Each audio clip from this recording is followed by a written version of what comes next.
change, and everything is change, nothing can be held on to.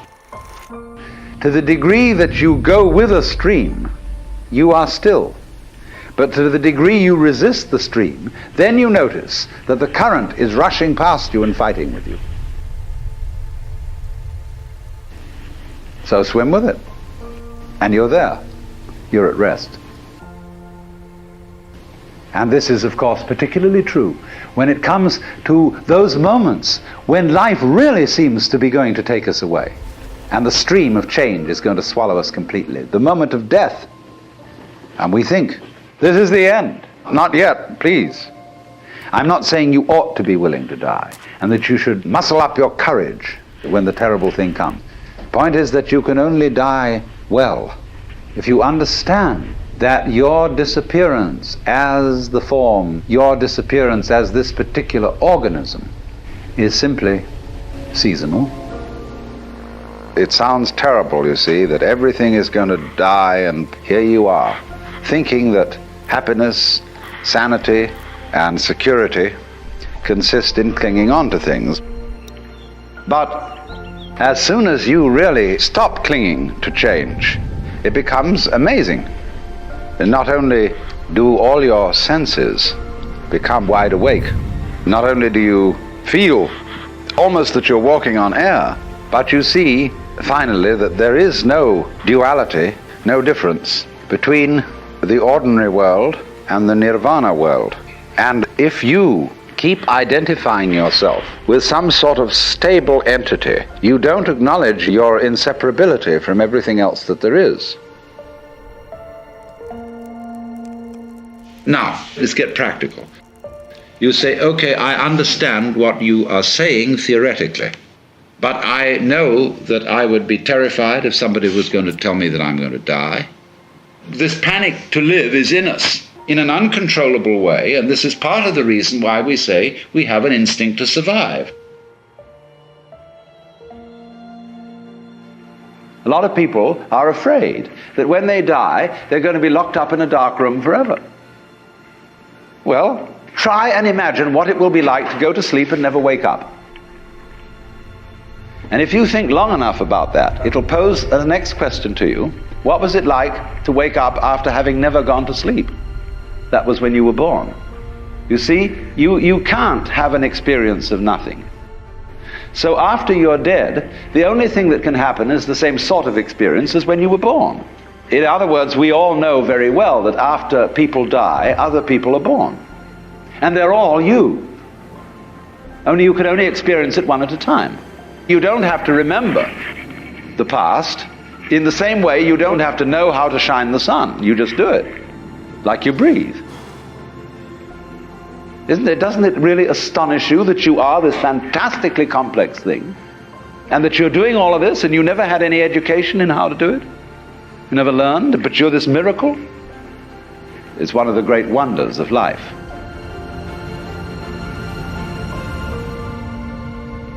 So, when it comes, be absolutely willing to die.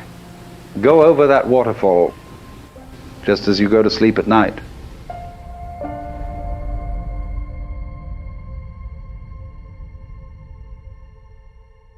I was talking a great deal yesterday afternoon about the Buddhist attitude to change, to death, to the transience of the world, and was showing that preachers of all kinds stir people up in the beginning by alarming them about change.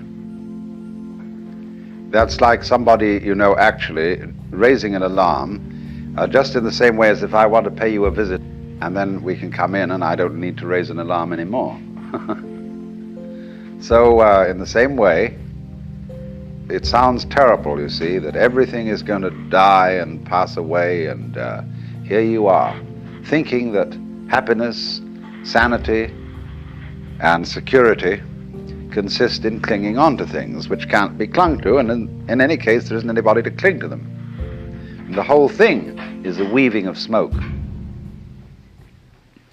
So, that's the initial standpoint. But As soon as you really discover this and you stop clinging to change, then everything is quite different. It becomes amazing. And not only do all your senses become more wide awake, not only do you feel almost that you're walking on air, but you see finally that there is no duality, no difference between the ordinary world and the nirvana world. They're the same world, but what makes the difference is the point of view. And of course, if you keep identifying yourself with some sort of stable entity that sits and watches the world go by, you don't acknowledge your union, your inseparability from everything else that there is.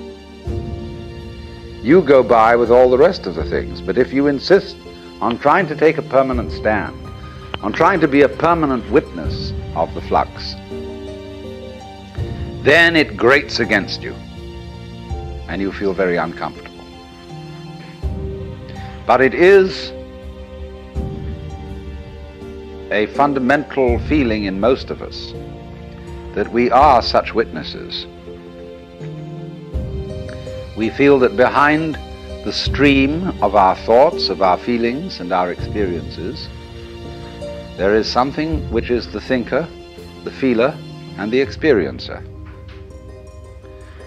Not recognizing that that is itself a thought, feeling, or experience, and it belongs within and not outside the changing panorama of experience.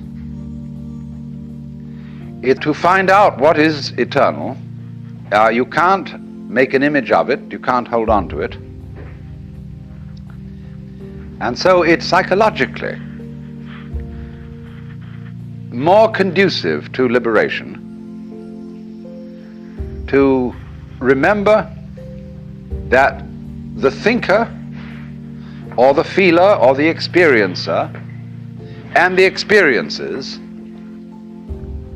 are all together, they're all one.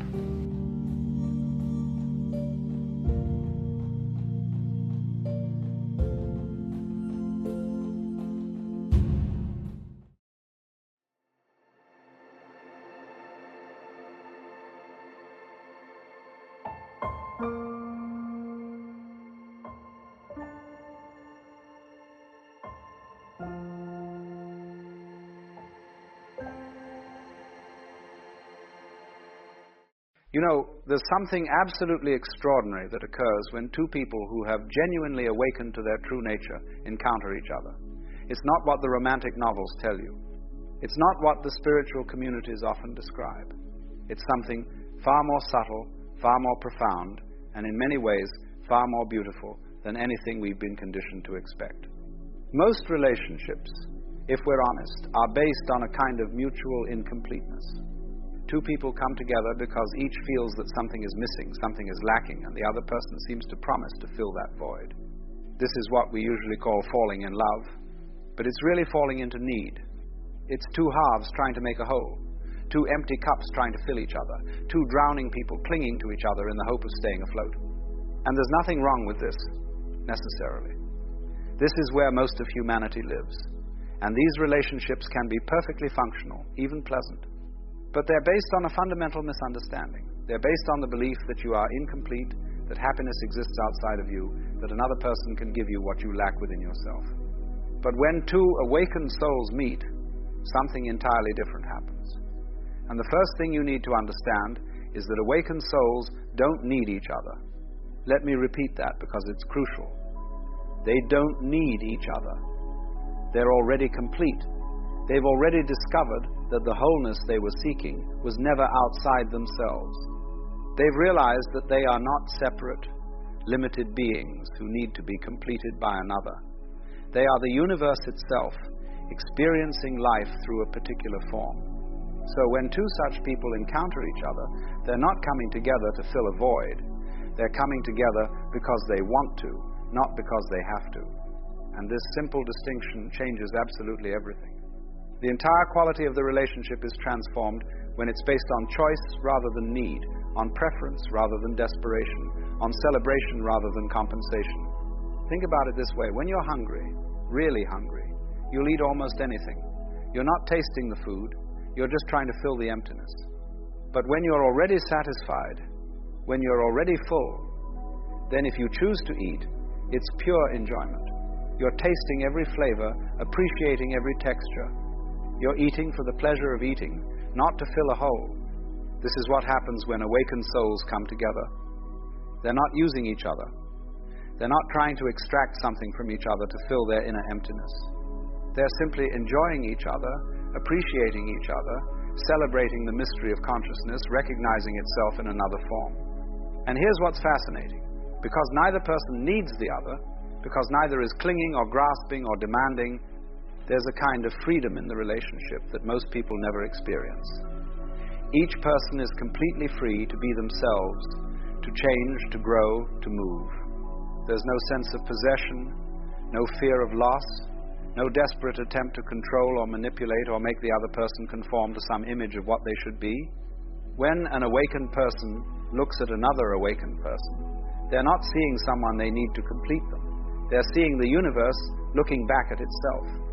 They're recognizing that the consciousness looking out of those other eyes is the same consciousness looking out of their own eyes. It's one awareness experiencing itself from two different vantage points, playing a kind of cosmic game of hide and seek. This recognition creates a very particular kind of intimacy. It's not the desperate, clinging intimacy of two people who fear being alone. It's not the melodramatic intensity of two egos trying to merge and losing themselves in the process. It's something much more spacious, much more relaxed. It's the intimacy of two dancers who trust each other completely, who don't need to hold on to each other to stay balanced, who can move independently while still being perfectly synchronized. Let me tell you what doesn't happen when two awakened souls meet. There's no drama. Oh, there might be passion, there might be intensity, but there's no drama in the neurotic sense. No games, no manipulation, no power struggles, no desperate attempts to change the other person. Because both people have seen through the game of ego. They're not playing it with each other. There's no jealousy, or at least no clinging jealousy. An awakened person might feel a momentary flash of jealousy because they're still human, but they don't identify with it. They don't make it into a story. They don't use it as a weapon. They see it for what it is, a temporary emotion, a wave on the surface of consciousness, nothing more. There's no fear of abandonment, because the awakened person knows they can never truly be abandoned. They know that even if the other person walks away, they're still complete, still whole, still connected to the universe itself. They might feel sadness at the ending of a relationship, but they don't experience that existential terror that comes from believing you've lost something essential to your survival. And perhaps most importantly, there's no attempt to possess the other person. The awakened soul understands that you cannot possess another human being any more than you can possess the wind or the ocean or the sky. The other person is free, has always been free, will always be free. And rather than seeing this as a threat, the awakened person sees it as beautiful. They're not trying to cage a bird. They're marveling at the bird's ability to fly. So what does happen when two awakened souls meet? First, there's recognition. It's often instantaneous. Not in the romantic sense of love at first sight, but in a deeper sense of, I see who you really are, and you see who I really am. There's a kind of transparency that occurs. All the usual masks, all the social performances, all the ego defenses, they become unnecessary. Both people can relax into their authentic nature. This recognition creates a very particular quality of communication. When awakened souls communicate, they're not just exchanging information or defending positions or trying to impress each other. They're playing, they're exploring, they're dancing with ideas and perspectives. They can disagree completely about something without it threatening the relationship, because they're not identified with their opinions. They're not their thoughts. They're the awareness in which thoughts arise. There's also a profound respect. not the superficial respect of politeness, but a deep recognition of the mystery that each person is. The awakened soul knows that they cannot fully understand another person, can never completely know them, and they don't try to. They allow the other person to remain mysterious, to be unpredictable, to surprise them. They're not trying to figure the other person out so they can control or manipulate them. They're simply appreciating the enigma. When two awakened souls are together, there's often long stretches of comfortable silence. They don't need to fill every moment with words. They're comfortable with just being in each other's presence. The silence isn't awkward or uncomfortable. It's full, rich, alive. They're communing at a level deeper than words. Consciousness, resting in consciousness. Awareness, enjoying awareness. And when they do speak, there's a quality of listening that's quite rare. Each person is truly hearing the other, not just waiting for their turn to talk, not filtering everything through their own agenda or assumptions. They're open, curious, genuinely interested in the other person's perspective, even if it's completely different from their own. There's also a kind of humor that emerges when awakened souls meet. They can laugh at the cosmic joke together. They can see the absurdity of existence, the improbability of consciousness, the strange game that life is playing. They don't take themselves too seriously. They can laugh at their own egos, at their own patterns, at the human comedy of which they're both a part. Physical intimacy, when it occurs between awakened souls, takes on a completely different quality. It's not about need or conquest or validation. It's not about using the other person's body to distract yourself from your inner emptiness. It's a celebration, a dance, a form of play. It's consciousness, exploring consciousness through physical form. There's no performance anxiety because neither person is trying to prove anything. There's no disconnection because both people are fully present, fully aware, fully alive to the moment. And here's something interesting. Awakened souls can be together or apart with equal ease. They don't cling to constant togetherness. They understand that closeness and distance are both valuable, that separation can be as nourishing as union. They can give each other space without it meaning rejection. They can come together without it meaning possession. There's a natural rhythm to the relationship, like breathing in and breathing out, coming together and moving apart. And neither phase is seen as better or worse than the other. When conflicts arise, as they inevitably do, even between awakened souls, they're handled very differently. There's no need to be right. There's no need to win. Both people are more interested in understanding than in being understood, more interested in resolution than in victory. They can admit when they're wrong without it threatening their sense of self. They can apologize without resentment. They can forgive without keeping score. There's also a profound generosity in the relationship. Not the forced generosity of someone who's trying to earn love, but the natural generosity of someone who's already full. The awakened soul gives freely because it's a joy to give, not because they expect something in return. They support the other person's growth, even when that growth takes the person in a different direction. They want the other person to be fully themselves, even if that means growing beyond the relationship. And this brings me to a crucial point. When two awakened souls meet, they understand that the relationship might not be forever, and they're okay with that. They're not trying to lock it down, to make it permanent, to guarantee that it will last until death do them part. They're enjoying it now, fully, completely, without projecting into the future or comparing it to the past. And paradoxically, this very lack of clinging often makes the relationship last longer and go deeper than relationships based on need and fear. There's also a quality of surrender in the relationship. Not the surrender of one person to another, but both people surrendering to something larger than themselves. They're allowing life to move through them, to express itself through their connection. They're not forcing the relationship to be anything in particular. They're letting it be what it is, letting it evolve naturally, trusting the process. When awakened souls are together, they bring out the best in each other, but not through criticism or pressure or trying to fix each other. They do it simply by being themselves, by modeling what it looks like to live authentically, by creating a space where the other person feels safe to drop their masks and defenses. Each person's awakening deepens the other's awakening. It's a kind of resonance, like two tuning forks vibrating at the same frequency, amplifying each other. There's also a sense of sacred ordinariness in the relationship. Everything becomes meaningful, even the mundane activities. Washing dishes together, sitting in traffic, paying bills. These ordinary moments become infused with presence, with awareness, with the recognition that this moment, exactly as it is the only moment there ever is. They're not waiting for some special moment in the future to be happy. They're finding the extraordinary in the ordinary, the sacred in the mundane. And here's something that might surprise you. Awakened souls can feel all the emotions that everyone else feels. They feel attraction, affection, even jealousy and anger and sadness. But they don't identify with these emotions. They don't make them into problems. They don't build stories around them.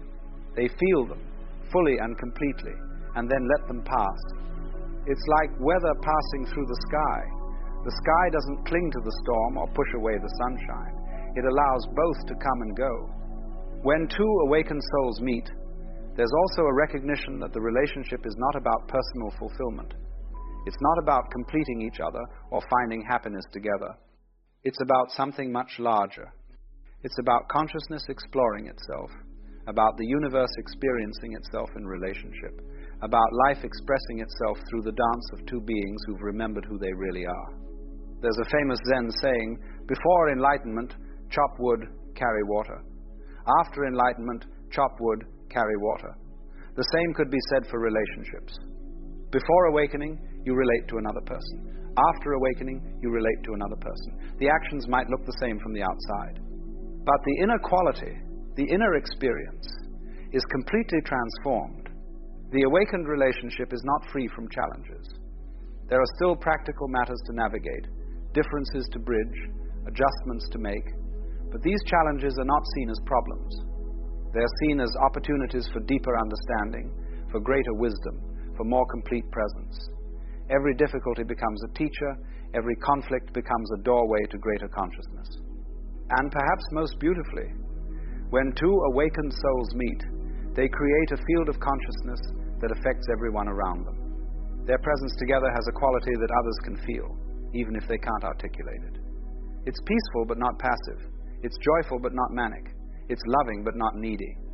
It radiates outward, touching everyone it encounters, inviting others to remember their own true nature.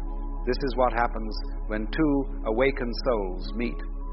Not the fireworks and drama and desperate clinging of neurotic love, but something far more precious.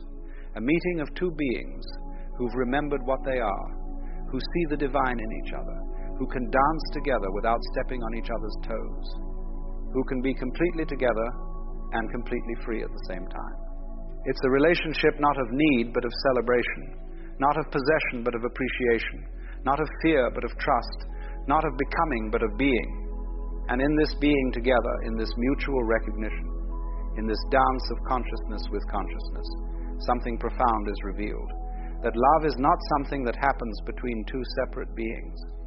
It is a most peculiar thing, you see, that a human being can spend an entire lifetime searching for themselves while never realizing they were never truly lost. And yet that is the great game we are all playing, the cosmic game of hide and seek. The universe pretending not to be itself, wandering through space and time in the disguise of you and me. Now, somewhere along the way, we forgot this game. We began to take the disguise rather seriously. We began to believe that this mask we wear, this name, this history, this bundle of memories, was who we really are. And so, the play became a tragedy. Because when the actor forgets he's in a play, the suffering feels very real indeed. But let us begin at the beginning, if such a thing can be said to exist. Imagine, if you will, the moment you were born, not the event itself, but the sense of entering a world that was already in motion. Nobody asked you if you wished to be here. You arrived as a mystery, blinking into a mystery. And the first thing you learned, almost immediately, was that you were something separate. The doctor said, "It's a boy," or "It's a girl." Someone gave you a name, Someone said, "This is you." And in that instant, the great forgetting began. You see, the child does not know that there is a line between itself and the world. When a baby cries, it believes the universe is crying. When it laughs, it believes the whole sky is laughing with it. But very soon, we are taught otherwise. We are told where we end and where everything else begins.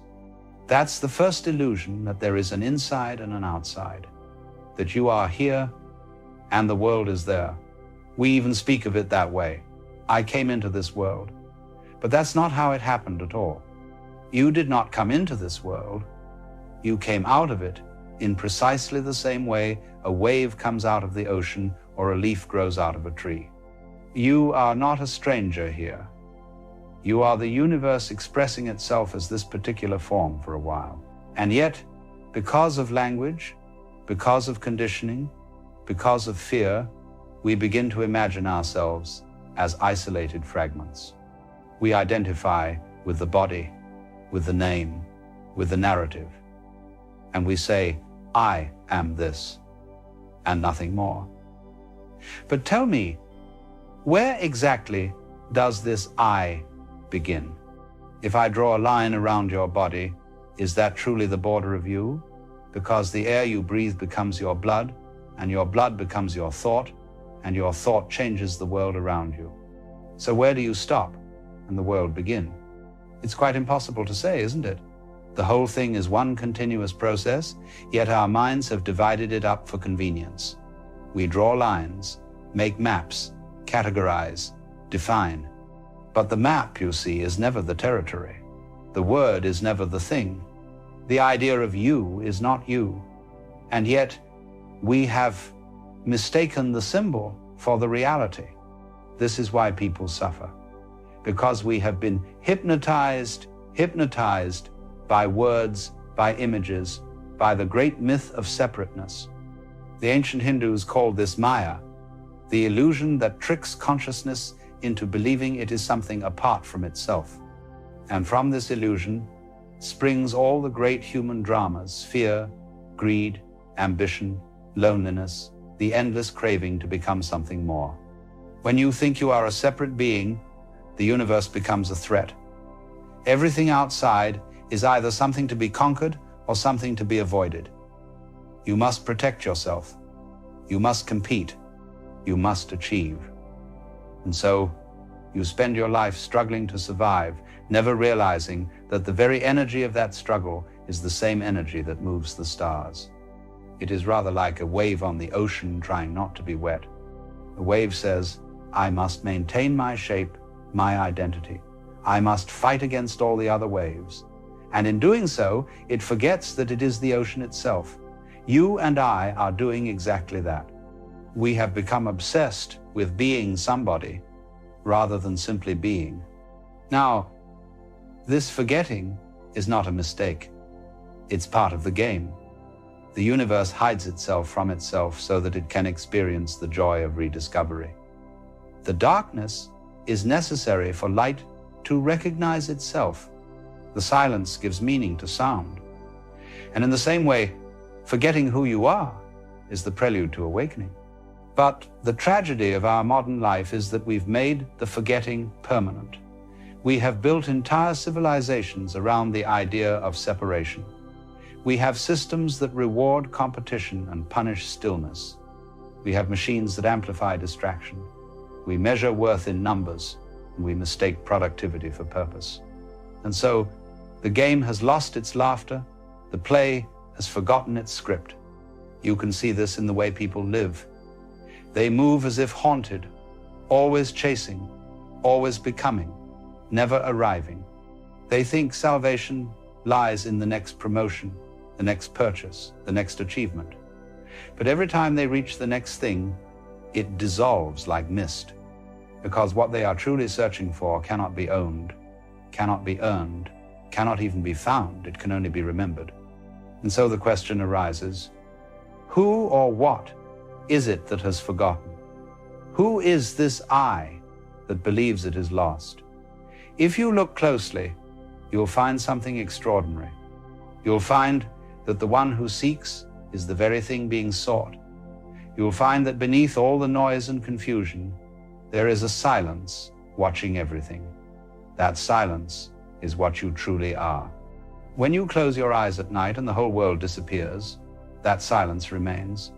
When your thoughts fade for a brief moment, something is still there, isn't it? The awareness that notices the absence of thought, that's you. Not the story, not the name, not the body, the awareness itself, that which never comes and never goes. But we are so accustomed to looking outward that we miss it. We keep expecting truth to appear in some grand revelation when it has been quietly humming beneath everything all along. Like a song that never ends, only changes its tune. And so, to remember who you are is not to add something new. It is to remove what was never real. It is to peel away the layers of conditioning, fear, and pretense until only the simple fact of being remains. That is where the journey truly begins, not in acquiring, but in noticing. Not in striving, but in seeing clearly. You cannot become yourself because you already are. You can only wake up to that fact. And when you do, life begins to feel less like a prison and more like a play. The actors are the same, the scenery unchanged, but suddenly the story is light again. The laughter returns. The wave remembers it is the ocean. That is the beginning of remembering. That is the end of the dream of separation. When you awaken, even for a moment, to the truth of what you are, something remarkable happens. The world does not change, and yet it is utterly transformed. The same faces pass by, the same routines unfold, but there is a new quality to it all, a kind of luminous playfulness, as if the universe has been holding its breath, waiting for you to notice the joke. But it doesn't end there, because the moment we catch a glimpse of truth, the mind rushes in to claim it. It says, "Ah, I understand now. I've figured it out." And that, you see, is the second forgetting. The ego, clever as ever, puts on spiritual clothing and pretends to have seen the light. It becomes the seeker who has found. But remember, the moment you think you've captured truth, you've already lost it. Truth cannot be caught because it is what is doing the catching. It's a very curious situation. The more earnestly you pursue enlightenment, the more it recedes from you. Like chasing your own shadow, the harder you try, the further it slips away. Because you are what you seek. You are the awareness that is looking. And so, to look for yourself is a kind of cosmic comedy. The eye cannot see itself directly, only by reflection. This is why so many spiritual traditions emphasize stillness. Not stillness as in rigid quietness, but the stillness of understanding that there's nowhere to go, that the very act of seeking keeps the illusion alive. To sit quietly and observe is to see that the one doing the seeking is made of the same stuff as the sky, as the wind, as the stars. But here's where the pretending comes in. Even after this realization, life continues. You still have to eat, work, speak, love, and lose. You still stub your toe. You still get caught in emotion. You still wake up in the middle of the night wondering what it all means. The difference is subtle but profound. You now know it's a play. You still act your part, but you no longer mistake the mask for the face. You see, life is not something you overcome. It's something you dance with. The waves do not resist the tide. They move in harmony with it. So, too, does the awakened person move with life, not against it, not above it, but with it. To live this way is to rediscover innocence. A childlike wonder returns, not because you are naive, but because you are no longer cynical. You begin to see that everything is part of the same unfolding. The pain, the joy, the confusion, even the boredom, all of it belongs. All of it is the universe pretending to be separate, pretending to forget, so it can rediscover itself anew. But beware, the mind loves to make a project out of awakening. It says, now I must maintain my spiritual state, I must be mindful all the time. and so it creates yet another identity, the enlightened self. But that too is part of the game. The pretending continues, only now it's cloaked in holiness. The only way out is to see that there is no way out. You cannot escape the play because you are the play. You cannot stop pretending because pretending is part of what you are. The trick, then, is not to end the pretending, but to enjoy it, to see through it without denying it, to laugh at the cosmic joke rather than trying to explain it. Think of life as a grand symphony. Each note, each instrument has its place. Some play melodies, others dissonance. But the beauty lies in the whole, not in any single part. You are both the music and the musician, the listener and the sound. And to live with that awareness is to move through life with a certain grace, not the stiff grace of discipline, but the flowing grace of trust. Trust is the highest form of intelligence. It's not blind belief, it's participation. It's saying yes to the unknown. It's stepping into the rhythm without needing to know the choreography. Because when you trust the flow of life, you find it carries you exactly where you need to be. This doesn't mean you never fall. Of course you fall. But now you understand that even falling is part of the dance. You understand that pain is not punishment, it's the universe moving through you, rearranging, refining, renewing. Every tear, every stumble is another reminder that you are alive. And perhaps that's what we forget most easily, that to be alive is not to be perfect, but to participate.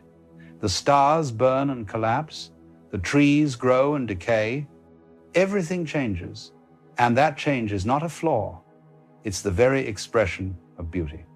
In the end, awakening is not about rising above life, but sinking fully into it. It's not about being calm all the time, but about being real all the time. It's about allowing the whole spectrum of existence to play through you, the laughter, the fear, the tenderness, the confusion, and recognizing that you are not any single note, but the silence from which all of them arise. And so, when you remember who you are, you don't vanish into some mystical void. You re-enter the world with open eyes. You smile at the absurdity of it all. You forgive more easily. You laugh more deeply.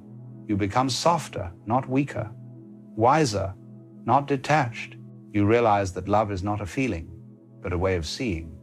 You begin to recognize yourself everywhere, in the eyes of the stranger, in the sound of the rain, in the passing wind, because how could you not? The one who once believed they were lost now sees that there was nowhere to go. The one who searched the stars now sees that the light was always within. The pretending continues. But now it is joyful. You play your part beautifully because you know it's a part. You cry when the story calls for tears, and you laugh when the scene becomes absurd. And when the curtain falls, you bow not in defeat, but in gratitude. For you have remembered the secret. The universe keeps whispering that it was you all along. And so, the remembering deepens. For what begins as a glimpse slowly ripens into a way of being, a quiet knowing that hums beneath everything you do. You still move through the world as a person, with a name and a story, but something within you no longer clings so tightly to that story. You wear it lightly now, as you would a costume at a festival. You play your part with sincerity, but you no longer mistake it for who you truly are. This is where the real transformation begins, not in grand revelations or supernatural moments, but in the smallest, most ordinary acts. Making tea, walking through the rain, waiting at a stoplight. You start to notice how extraordinary the ordinary really is.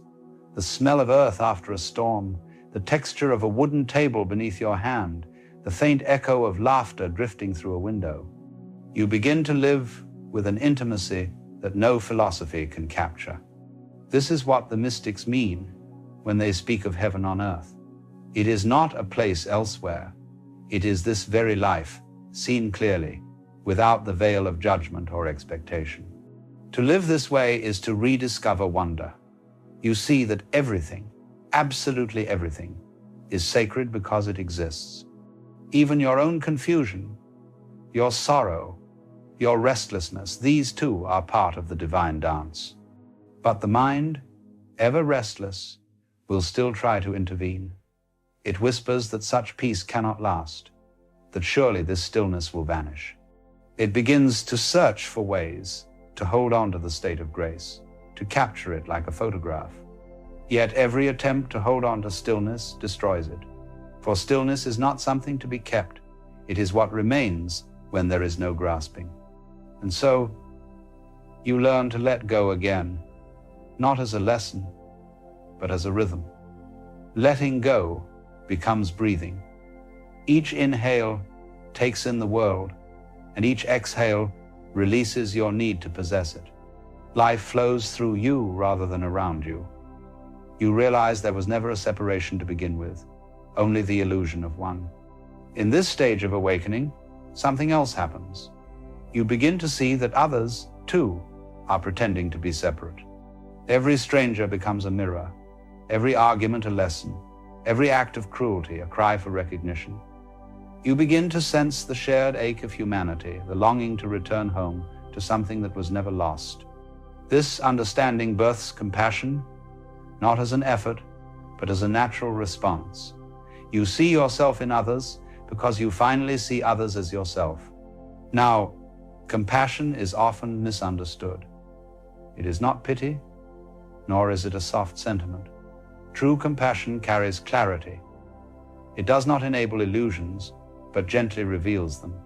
When you act from compassion, you do not seek to fix anyone. You simply offer presence, a quiet reminder that they, too, are enough. And that, you see, is often the greatest healing of all, to be reminded that nothing is missing. This realization begins to dissolve fear. Fear thrives on separation. It feeds on the illusion that there is something outside you that can destroy what you are. But when you see that life and death, gain and loss, are movements of the same ocean, what is there to fear?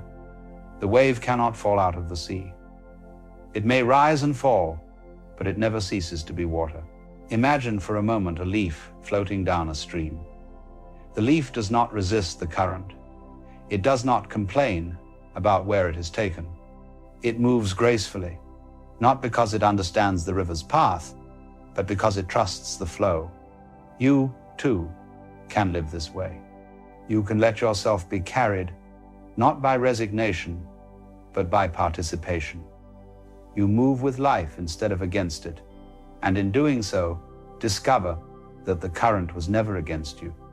As this understanding deepens, even suffering begins to look different. You stop asking, why me? And begin to wonder, what is this showing me? The pain doesn't vanish, but its meaning changes. It becomes a teacher, not an enemy. It softens the edges of the self, humbles the ego, opens the heart. You begin to see that the cracks are not signs of failure. They are the spaces through which the light enters. In time, even the idea of awakening fades. You no longer measure yourself against spiritual ideals or compare your progress to anyone else's. You simply live. You laugh when it's funny. You cry when it hurts. You fall. You rise. You begin again. You stop trying to be spiritual and start being human, which, ironically, is the most spiritual thing of all. The sages were never superhuman beings. They simply stopped pretending to be anything else. They embraced their humanity so fully that it became transparent, allowing the infinite to shine through it. To live like this is to understand that divinity is not somewhere else, waiting to be reached. It's here, looking out from behind your eyes, breathing through your lungs, pulsing in your veins. This is the quiet revolution of awareness. It doesn't announce itself with thunder or revelation. It arrives gently, like dawn through a half-open window. It changes everything by changing nothing, for it reveals that nothing needed changing. The self you were trying to fix was never broken. The world you were trying to save was never lost. To see this clearly is to rest at last. Not the rest of exhaustion, but the rest of arrival. You realize you've been home all along. Every detour, every mistake, every heartbreak was part of the journey back to what never moved. You laugh softly at the irony of it all, and in that laughter, a great peace arises. It's not the peace of escape, but the peace of inclusion. You can finally say yes to all of it, the confusion, the clarity, the birth, the death, the gain, the loss. You see that life's perfection is not in its smoothness, but in its completeness. It holds everything, and that wholeness is love. And so, you walk differently now. You no longer rush. You no longer grasp. You no longer wait for permission to be alive. You move through the world as a presence rather than a person, as an awareness rather than a role. And wherever you go, something silent and beautiful goes with you, reminding all who meet you that they, too, have never been lost. And then there comes a kind of quiet after the knowing. Not the quiet of emptiness, but of fullness, as though life has finally exhaled and found itself resting in its own rhythm. You wake one morning and realize there is nothing left to search for. The seeking, the striving, even the idea of becoming someone better dissolves like mist in sunlight. You see, the moment you stop trying to arrive anywhere, you discover that you have always been here. This is the final unfolding of the journey, not a destination, but an absorption. The wave returns to the ocean, not by effort, but by remembering it was never apart. You, too, begin to live with that same natural ease. You no longer ask life for meaning, because you have become meaning itself. Everything you touch, everything you see, reflects the same still intelligence that lives within you. You start to laugh at the absurdity of the game we all play, the endless chase for validation, the frantic pursuit of success, the anxious clinging to permanence. You see it now as a cosmic dance, a play where the actors have simply forgotten it's a play. And rather than feeling superior or detached, you feel tenderness, because you remember what it was like to be caught in the script, to take every line so seriously. Compassion deepens, not as a virtue, but as understanding. You begin to notice that the boundaries between you and life are melting. The wind moves, and it feels like your breath. The rain falls, and it feels like your tears. Someone smiles on the street, and it feels like your own joy shining back at you. It's as if the whole world has turned into a mirror, reflecting only one truth. There was never two. And what becomes of fear in such a place? It loses its hold. Not because you have conquered it, but because you see through it. You see that fear was always a shadow cast by your forgetting. When you remember who you are, fear has nothing left to cling to. You realize that the great mystery of life has never been against you. It was only waiting for your cooperation. This doesn't make you invincible or indifferent. You still feel pain. You still grieve. You still stumble. But now there's a softness around it all, a kind of quiet trust that runs through every experience. You understand that sorrow and joy are not opposites, but two notes in the same song. You don't try to hold one or escape the other. You let them both play through you. And in that harmony, something timeless begins to hum. You realize that even death, that great unspoken fear, is not an ending but a rhythm, a return. It's the breath of the cosmos inhaling again. What you truly are cannot die because it was never born. It only takes form for a little while, to taste itself, to play. And when the play ends, it bows and becomes the stage once more. This understanding doesn't make you distant from the world. Quite the opposite. It draws you closer. You love more deeply, laugh more freely, forgive more easily. You no longer need to protect yourself from life, because you have recognized that you are life. Every moment becomes a prayer without words, an act of worship without worshipers. It's funny how we spend so much of our lives trying to control what was never ours. We fight the current, build walls, wear masks, and then one day you realize you don't have to do any of that anymore. You can let the river carry you. You can let the walls fall. You can let the masks drop. You can finally breathe. And in that breath, the world breathes with you. The trees sway in rhythm. The birds call in response. Even the silence feels alive. You begin to feel a subtle joy that asks for nothing, that depends on nothing. It's the joy of simply being. The kind of peace that doesn't need to be protected because it cannot be taken away. You look back at your life, all the mistakes, the detours, the heartbreaks, and you see the hidden intelligence woven through it all. Every fall was a doorway. Every delay, a redirection. Every ending, a beginning in disguise. Nothing was wasted. Nothing was wrong. It was all part of the unfolding, the remembering. And as you sit quietly, watching the sun dip below the horizon, you feel no need to hold on to it, no sorrow that it's fading, because you know it will rise again. Not because of belief, but because of rhythm. The same rhythm that moves your breath, that beats your heart, that carries the tides of the sea and the stories of your life. To live this way is not to transcend the human experience, but to be fully immersed in it without being consumed by it. You can taste the salt of tears and still smile. You can watch the seasons change without wishing them to stay. You can love without fear of loss, because you understand that love itself never leaves, only its forms change. This is what it means to awaken. Not to escape the dream, but to dream consciously. To know you are both the dreamer and the dream.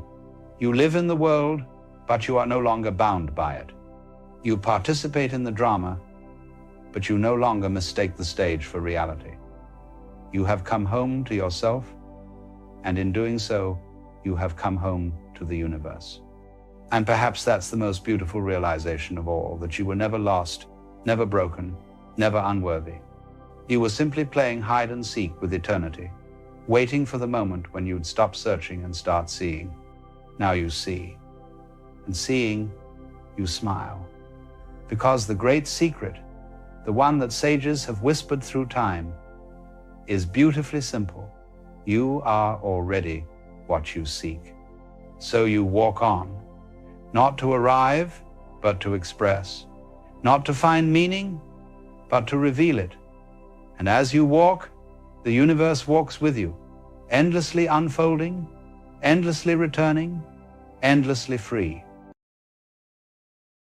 There is an old saying that the truth will set you free, but before it frees you, it makes you heavy. The truthful man, wherever you find him, seems to walk under a weight invisible to others. He may not complain, he may not cry out, but there is a gravity in his presence, a solemnity in his eyes, as though he carries something no one else can quite understand. And indeed, he does. For the truthful man carries the heaviest burden of all, the refusal to live in illusion. Most people find it easier to live with masks. We present faces to one another, polished, rehearsed, agreeable. A father plays the role of the strong provider, even when he trembles inside. A friend nods along to things he does not believe, only to avoid the awkward silence of disagreement. A lover says, "I will always be here," even while knowing deep down that nothing lasts forever.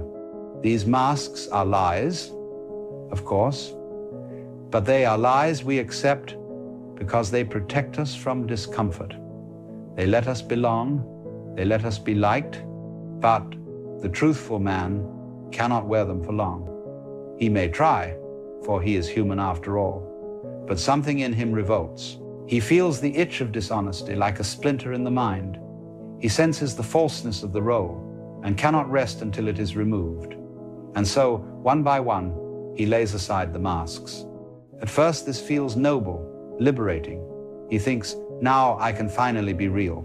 But he soon discovers that the world does not reward reality. The world punishes it. Imagine a dinner table where everyone is speaking politely about things they do not care about: politics, the weather, the price of bread. And into that circle steps the truthful man. He cannot force his tongue to move along with their games. He does not condemn them. He simply falls silent. But his silence exposes the emptiness of the conversation, and suddenly the others are uneasy. His presence becomes a mirror they would rather avoid. This is why the truthful man carries a burden, not because truth itself is a curse, but because it alienates him from the crowd. The world is built upon a delicate agreement. We will not disturb each other's illusions. And the truthful man, by his very nature, breaks that pact. He carries the heaviest burden because he cannot lie to himself. He cannot convince himself that wealth is happiness when he sees rich men weeping in their mansions. He cannot pretend that success is security when he knows that every victory ends in death. He cannot swallow the belief that belonging is found in imitation when his soul cries out that imitation is the death of individuality. Others can, others do. They dance to the music of the marketplace. They march to the rhythm of society's drum. They drown themselves in noise to avoid hearing the silence of truth. But the truthful man cannot. His ears are tuned to a deeper sound. And once you hear that sound, you cannot unhear it. Now, you may think, surely this man is free, for he sees what others cannot. And yes, there is freedom in truth. But freedom is not always light. Sometimes freedom is heavier than chains. Think of a prisoner released after many years. He steps into the open air, and for a moment he rejoices, but soon he trembles. For freedom requires choices, responsibility, risk. He cannot hide behind the walls any longer. He must stand on his own. So it is with truth. The liar hides behind illusion. The truthful man stands naked before reality. And reality is vast, uncertain, often merciless. This is why truth is not celebrated by the many. They prefer the comfortable shelter of lies. It is why prophets are stoned, why philosophers are ridiculed, why the honest man is mocked as naive or dangerous. His refusal to join the masquerade unsettles the dancers. And so, his freedom becomes his weight. The truthful man carries another burden too, the burden of clarity. To see things as they are means to also see the suffering that others ignore. When a man numbs himself with distractions, he can walk past the beggar in the street without a second thought. When he tells himself, "It's not my problem," he feels no sting of conscience. But the truthful man cannot turn away so easily. He sees the hunger in the beggar's eyes as if it were his own. He feels the trembling of the earth under the weight of human greed. He senses the loneliness hidden behind laughter, the despair tucked behind smiles, and all of it presses upon him. This is not to say he wallows in misery, no, but he is awake to pain. And awakening to pain means carrying it, even when it is not yours. It is like standing on a mountain where you see the whole valley. Beautiful, yes, but also terrible. You see not only the flowers, but also the graves, not only the rivers, but also the blood that stains them. To see clearly is both a gift and a wound. And so the truthful man appears heavier than others. He is not entertained by empty distractions, for he sees through them. He is not intoxicated by shallow praise, for he knows how quickly it fades. He is not comforted by hollow promises, for he knows they cannot be kept. Instead, he carries the silence of honesty, the loneliness of authenticity, the sorrow of seeing through illusions. Others dance lightly because they believe the dance is real. The truthful man walks heavily because he knows it is only a play. And when the play no longer convinces you, even laughter becomes heavy in your mouth. But here lies the paradox. The burden of truth, though heavy, is the only burden worth carrying. For what do the others carry? They carry the burden of lies, though they do not admit it. They must remember their falsehoods, repair their broken disguises, run from their own reflections. Their burden is confusion. The truthful man's burden is clarity. And though clarity weighs him down, it also steadies him. He may stumble under its heaviness, but he does not fall into the abyss of delusion. He may feel alone, but he is not lost. He may feel heavy, but he is real. And reality, though harsh, is the only ground upon which a man can truly stand. So the truthful man carries the heaviest burden, not because life is cruel, not because he is cursed, but because he refuses the cheap comfort of illusion. He would rather suffer under the weight of truth than rest lightly upon the pillow of lies. And perhaps this is the greatest paradox of all. Though he seems burdened, though he seems lonely, though he seems weary, the truthful man, in his heaviness, is more free than the light-footed dancers of illusion. For when the dance ends, when the music fades, when the masks fall away, it is only the truthful man who will still be standing, burdened but unbroken, heavy but whole. To live truthfully is to walk without armor, and that is why the truthful man appears fragile, even weak. While others surround themselves with shields of pretense, I am strong, I am in control, I am important, he steps forward bare, unwilling to clothe himself in what he knows to be false. At first glance, this seems foolish. How can a man without armor survive in a world that worships appearances? How can the unprotected endure in a society that mistakes masks for strength? Yet here is the paradox.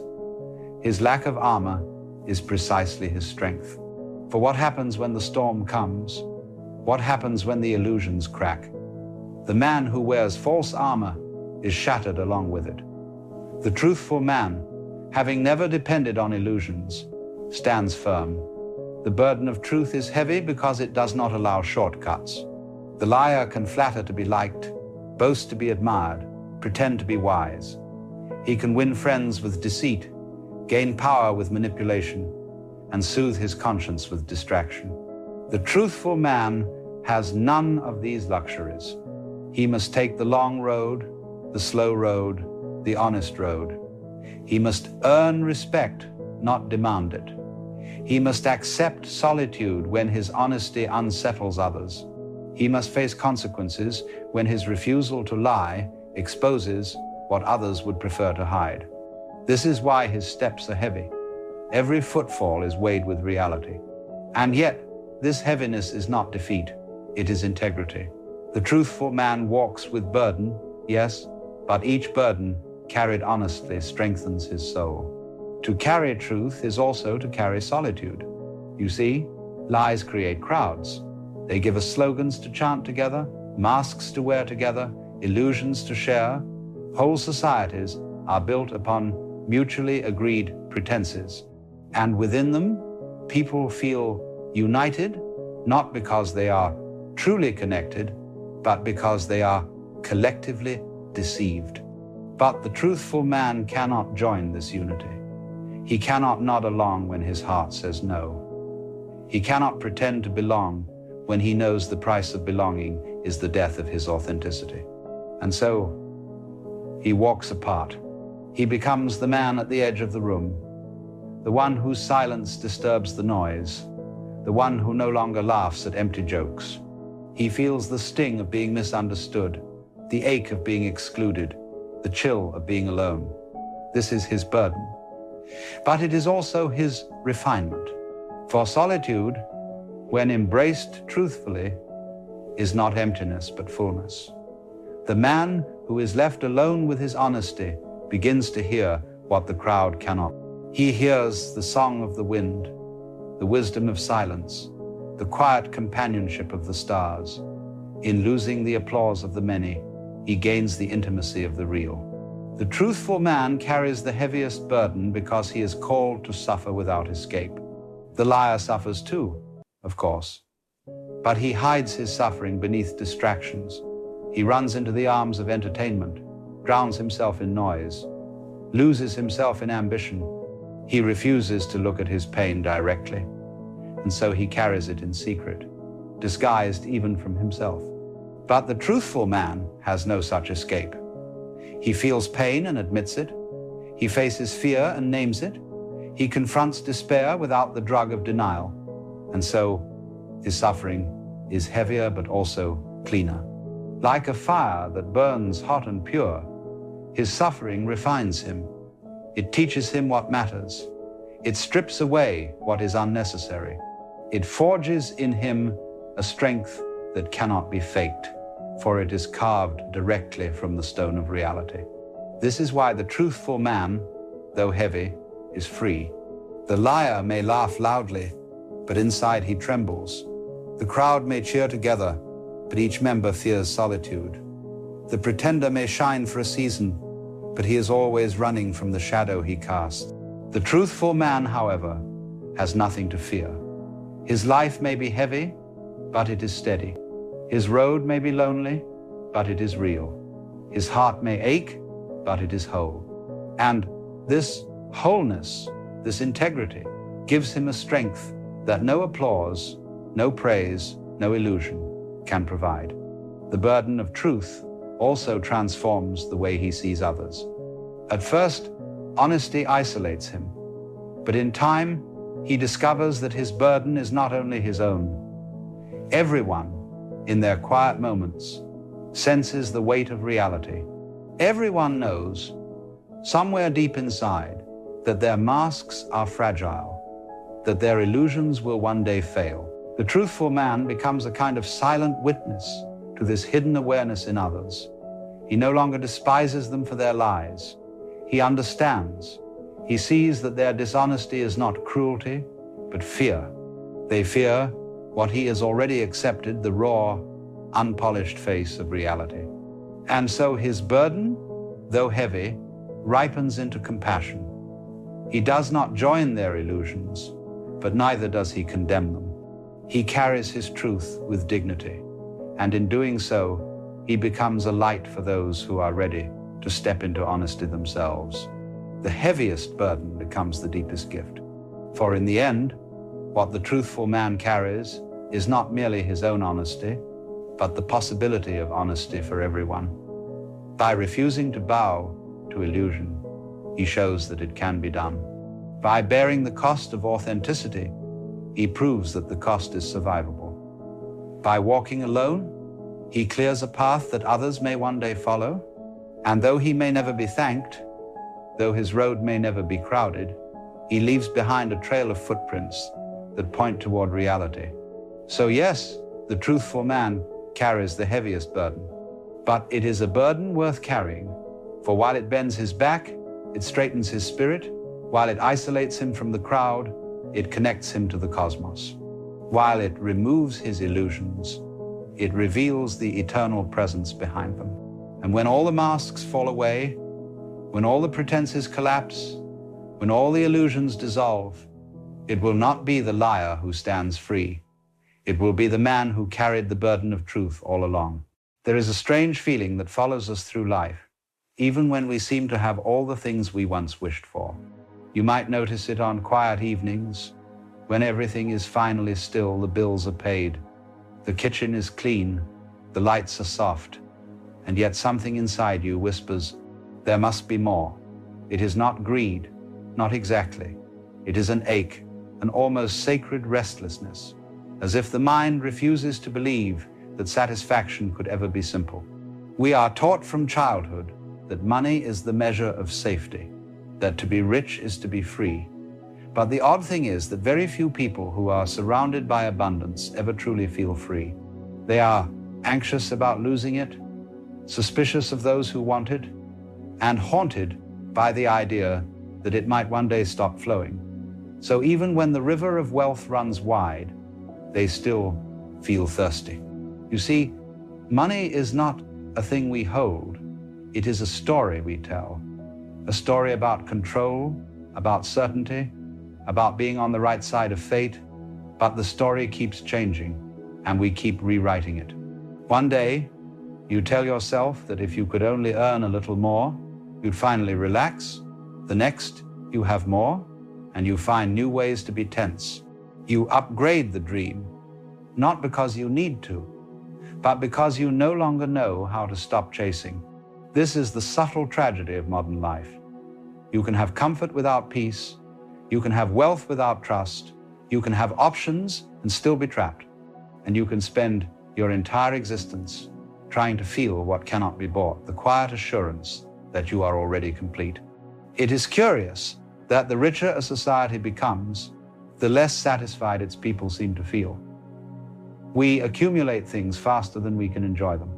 We rush to consume experiences like travelers who are afraid their passports will expire. Even leisure becomes a form of work. We must prove that we are happy, prove that we are fulfilled, prove that our success was not a mistake. And yet, the old problem persists. The feeling of lack.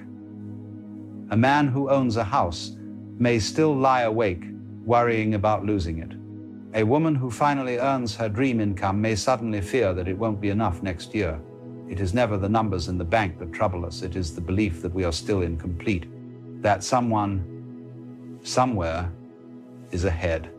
But what does it mean to be rich? Is it to have more than others? Or is it to need less?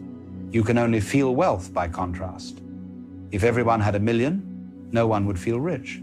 If no one had a home, even a single room would feel like a palace. Our sense of abundance is not determined by possession, but by perception, by the game of comparison we unconsciously play every day. The trouble with comparison is that it never ends. There will always be someone who has gone farther, who has achieved sooner, who seems to float through life with less friction than you. But you never see the whole story. You see the highlight reel, the house, the smile, the success, not the anxiety behind it. And so we keep reaching, we keep pushing, we keep moving the goalpost just beyond the horizon, because stopping feels dangerous, almost shameful, as though contentment were a kind of failure. But you cannot chase peace and catch it. You can only allow it. Money is the same.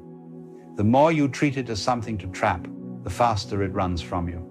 Because money, like life itself, moves in cycles. It flows in, it flows out, it circulates. And when you grip it too tightly, you stop its rhythm. If you truly look, you'll notice that every major financial decision you've ever made was not just about money, it was about what money symbolized. Security, recognition, freedom, love, control. Every purchase, every job, every dream of someday was a coded way of saying, I want to feel safe.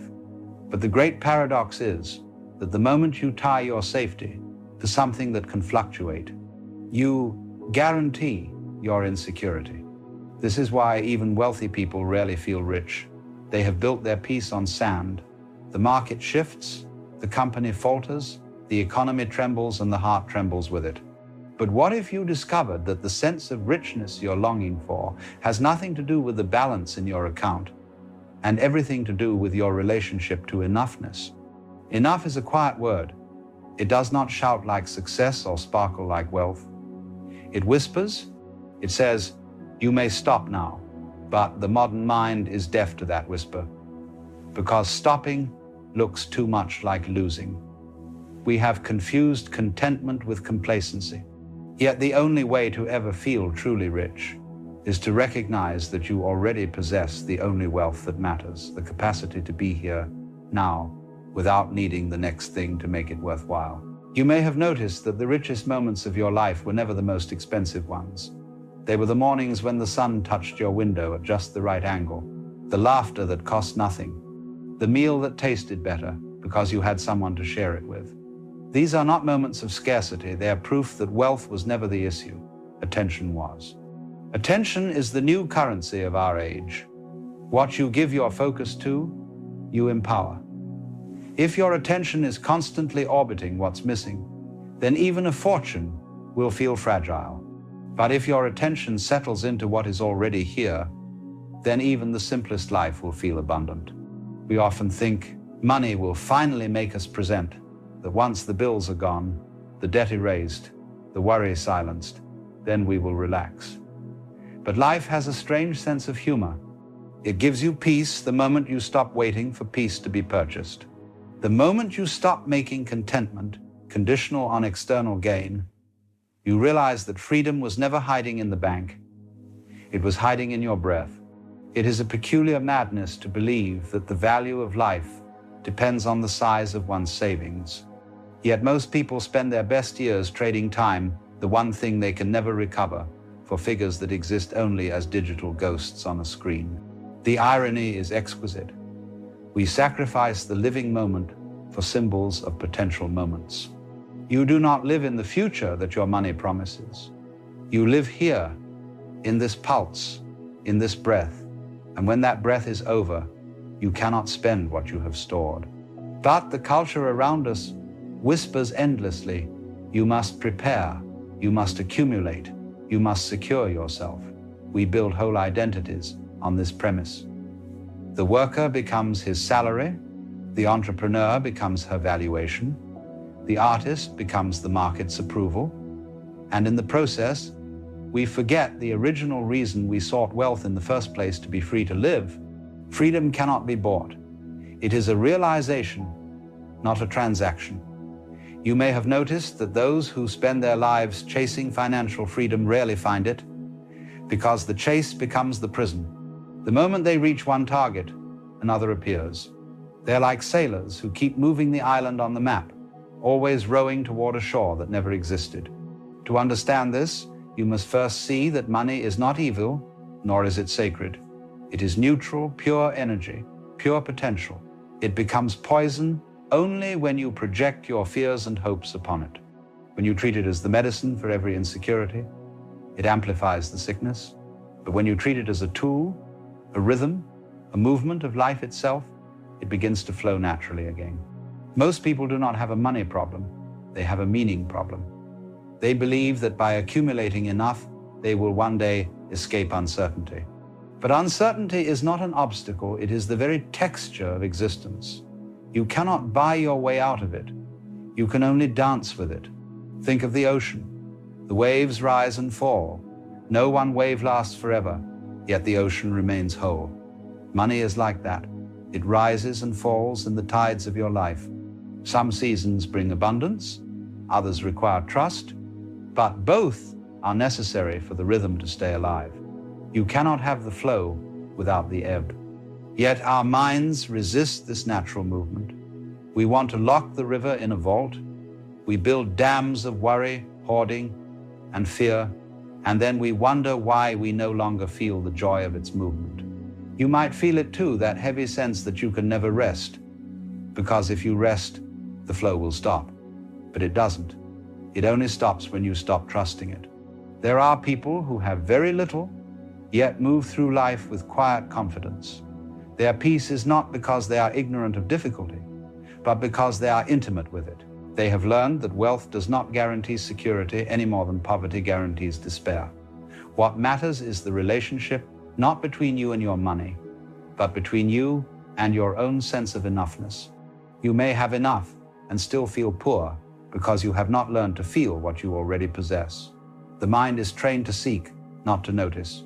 It treats satisfaction as a sign to move the target farther. That is why the feeling of richness cannot arise from what you own. It arises from how deeply you allow yourself to be owned by this present moment. And that is the great secret. You cannot hold wealth, but wealth can hold you when you stop demanding that it make you feel safe. When you stop trying to make money your savior, you begin to see that life has already been carrying you all along. If you look closely, every moment of your life has been financed by something far deeper than currency, the sheer generosity of existence itself. The sunlight that costs nothing, the breath that renews itself, the people who appear when you least expect it. These are not transactions, they are testaments that abundance has always been the ground beneath your feet. The reason you never feel rich is not that you lack something material, but that you have mistaken the symbol of wealth for the experience of it. And until that illusion is seen through, you could fill every account you own and still wake in the night wondering what's missing. So, pause for a moment. Feel the air moving in and out. Notice that it does not charge rent for entry. Notice that the stars still shine whether your stocks go up or down. Notice that life, in its strange and quiet way, has never stopped providing what is essential. Perhaps that is where real richness begins, in remembering that you were never meant to feel rich by having more, but by realizing that you are already part of something that cannot be owned. At some point, we must ask ourselves what it truly means to have enough. The question sounds simple, almost childish, but it hides the key to our deepest confusion. Enough is not a number, it is a relationship. You cannot measure it with a calculator because it depends on something that cannot be counted, the quality of your awareness. You see, life has never been about accumulation. It has always been about participation. When you are fully participating in the dance of existence, wealth is irrelevant. Whether you are sitting in a palace or beneath a tree, the sense of completeness comes from the same place, the unbroken presence of consciousness itself. But when you forget that, when you identify only with the fragments you can own or display, you feel divided from life, and the divided self can never feel rich.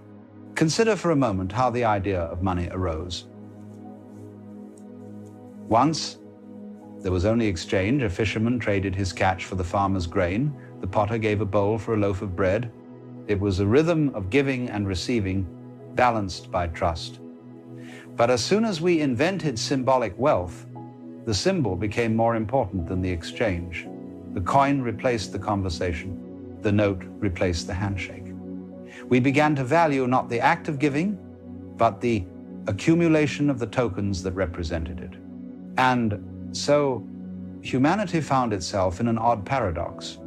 We created money to make life easier, but then made life revolve around money. We built systems that reward hoarding instead of sharing, growth instead of sufficiency, profit instead of peace. And yet the truth has not changed. You cannot take a single cent with you when you go. The wealth that truly matters is the kind you can still feel when everything else is gone. When you look around, you may notice that people often confuse abundance with excess. Abundance is the experience of fullness. Excess is the refusal to stop. Abundance nourishes, excess intoxicates. One expands your awareness, the other narrows it until you can no longer taste what you consume. A man in a small home can live abundantly if his heart is spacious. A man in a mansion can live in poverty if his soul is cramped by fear. But the problem is not greed, not really. It is confusion. We have mistaken the visible symbols of wealth for the invisible feeling of wholeness they were meant to point toward. And so we keep grasping for more, like a person trying to hold sunlight in their hands. Real richness begins the moment you stop trying to store light and start learning to see it. To feel rich is to recognize that the miracle is not that you possess things, but that things exist at all. That you are here, breathing, conscious, surrounded by textures and sounds and colors that no amount of currency could ever recreate. Look closely at the smallest details, the way the steam curls from your morning tea, the quiet rhythm of your footsteps on the floor, the warmth of someone's voice saying your name. These are not luxuries. These are wealth, but because we are taught to think of life as a ledger, we keep translating these moments into costs and gains. How much did it take? What did I earn? What did I lose? As long as the mind is caught in that arithmetic, it cannot see the truth that the value of a moment is not in what it costs, but in how deeply it is lived. You can spend your entire life chasing security and die without ever feeling safe, or you can discover here and now that safety is not the absence of risk, but the willingness to be present with it. This is why the truly wealthy are not those who have conquered uncertainty, but those who have made peace with it.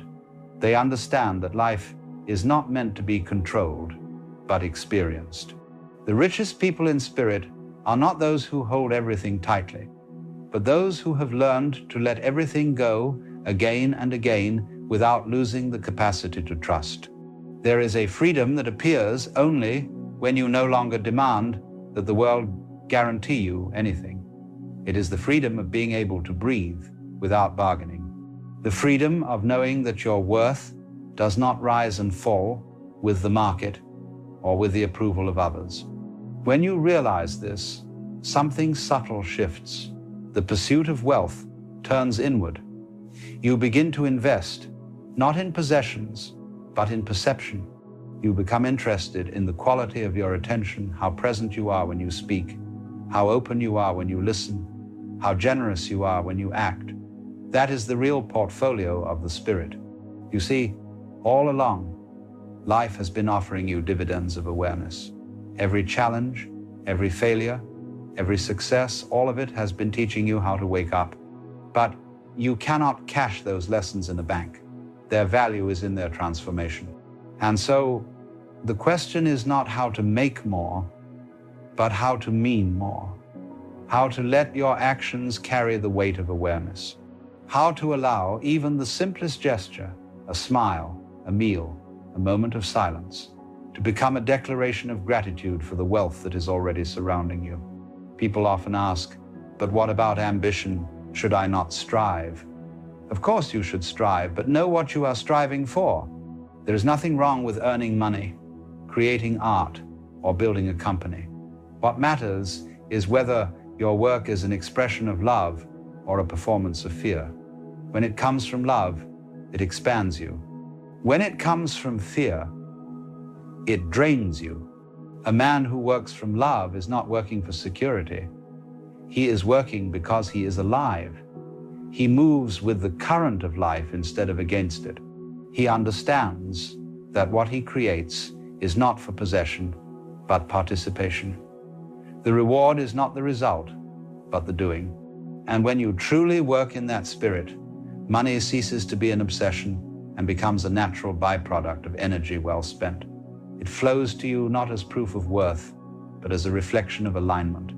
The difficulty, of course, is that we are surrounded by noise, a culture built on convincing us that we are always one purchase away from happiness. Every advertisement whispers the same sermon. You are not enough, but we can sell you the missing piece. And because we are tired, uncertain, and hungry for relief, we believe it. We keep feeding a hunger that cannot be satisfied, because it is not physical, it is spiritual. To be spiritually hungry is not wrong. It is the first step toward awakening. But to confuse spiritual hunger with material lack is to wander forever. The moment you understand that what you crave is not more, but meaning, everything changes. You stop trying to fill the silence with noise or the stillness with motion. You begin to see that the discomfort of not enough is simply the invitation to meet yourself more deeply. It is not a curse, but a doorway. The moment you stop running from it, it opens. To feel rich, then, is to return to that inner stillness and find that you have never truly been poor. That the wealth you sought outside was always an echo of the abundance within.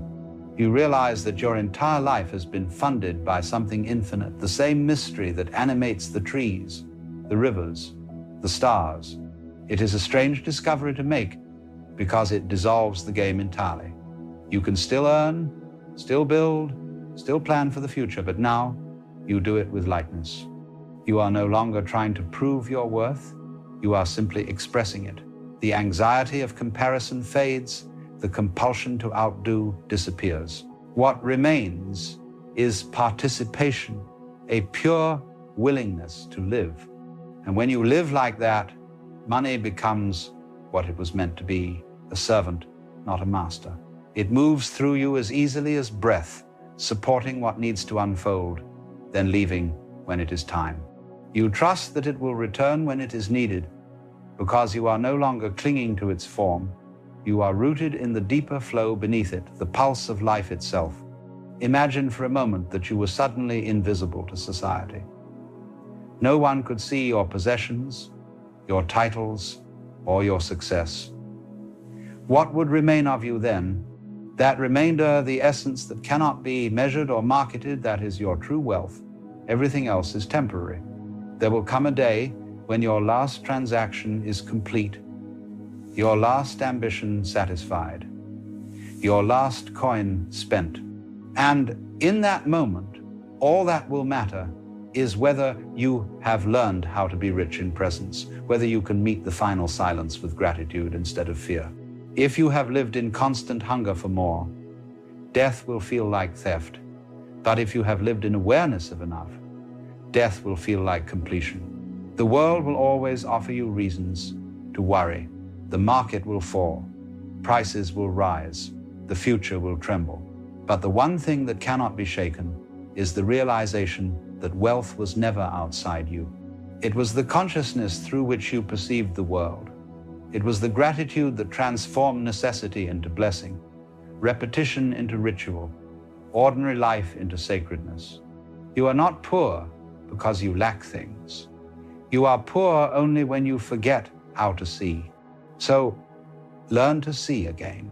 See the way the morning light filters through the curtain. See the faces of those you love.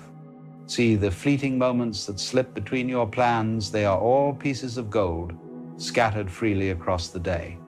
You don't have to own them, you only have to notice them. One day, you will look back and realize that the moments you thought were small were the richest of all. That the peace you chased through decades of work was already waiting for you, quietly, in the pause between breaths. To feel rich is not to escape life's uncertainty, but to bow to it. To say yes to each wave as it comes, and yes again when it goes. To know that what is yours will always find its way to you, because you are already part of the same current that carries everything else. And when that realization settles in your bones, you no longer ask, "Do I have enough?" You simply whisper, "I am enough." That is where the chase ends. That is where wealth begins. You see, when we speak of awakening, we often imagine that something extraordinary must happen to us, a blinding revelation, a sudden insight that transforms the ordinary world into some kind of mystical vision. But awakening is not something you acquire, not something you can chase or earn. It is, in fact, the recognition that there was never anything to gain.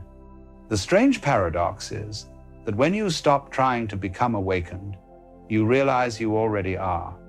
But, of course, saying that to a person still caught in the game of seeking sounds like nonsense.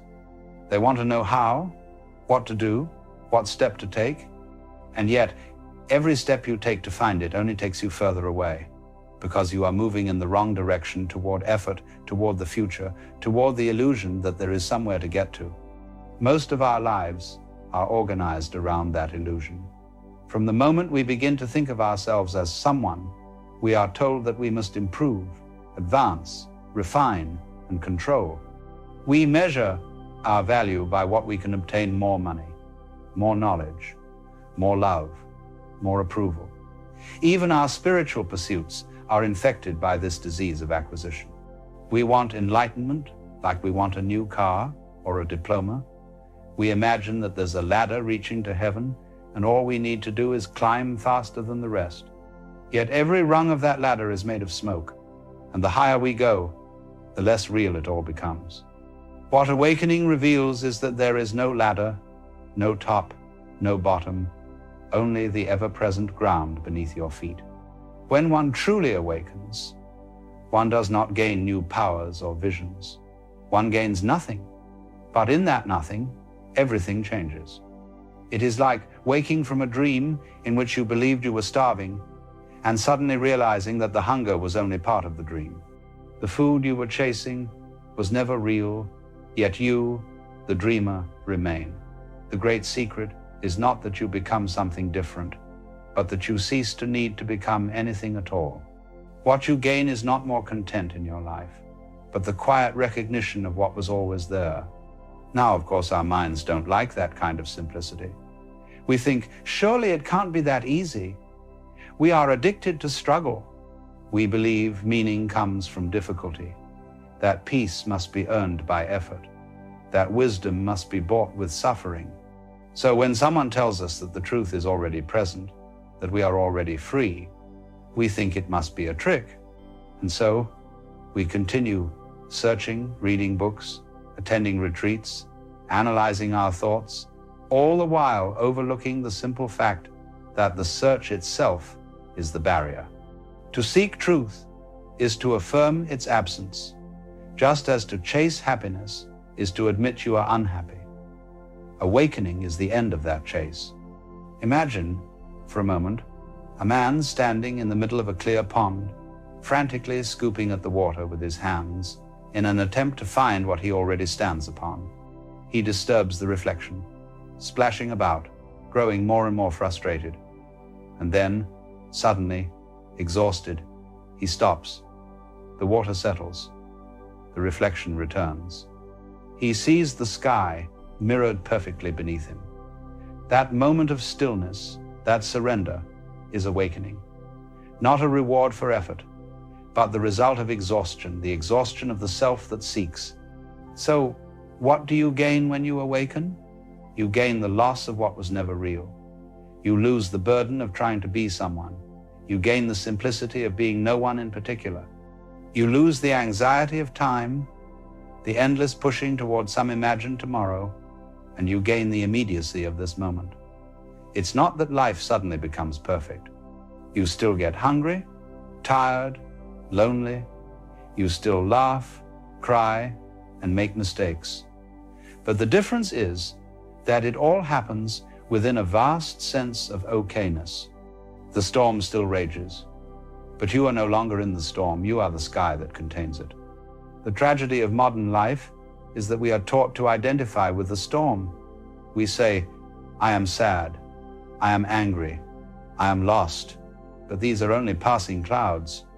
You are not your thoughts any more than the ocean is its waves. When one awakens, one doesn't destroy the waves, one simply stops mistaking them for the sea. You realize that behind every rise and fall, there is a quiet stillness that never changes. And from that stillness, life moves effortlessly.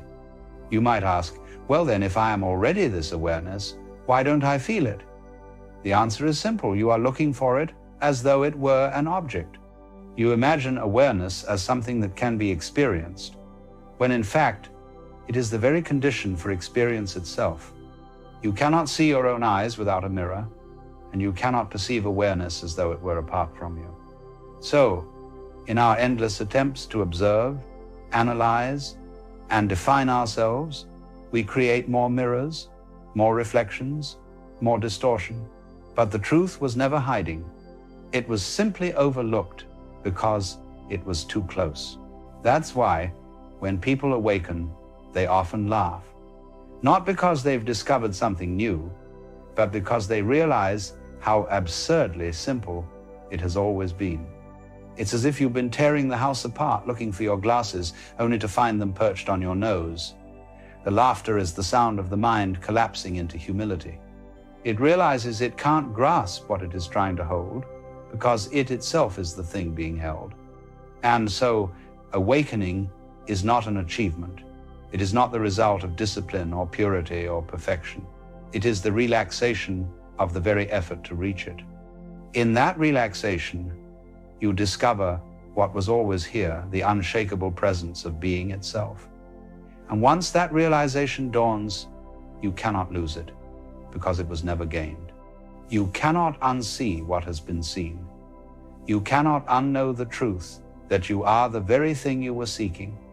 The only thing you can lose is the illusion that you were ever separate from it.